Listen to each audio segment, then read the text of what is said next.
কৃতি ছাত্র শেখ ফাহিম রুমান 591 পেয়ে খুব নিটে ভালো র্যাঙ্ক করেছেন। 5262 র্যাঙ্ক করেছেন। তাকে আমাদের প্রতিভা সন্ধানের পক্ষ থেকে সম্বর্ধনা দেওয়া হচ্ছে। তার হাতে মেমন্টো এবং তুলে দিচ্ছেন আমাদের সংগঠনের সহ সম্পাদক নজরুল ইসলাম। ফাহিম আমাদেরই সংগঠনের এক সদস্য, শেখ বরজাহান সাহেবের পুত্র।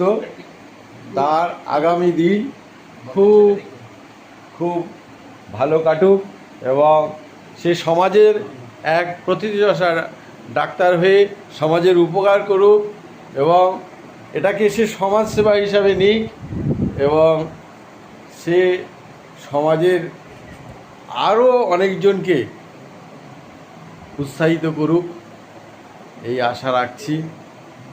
তার আগামী দিন খুব ভালো কাটুক।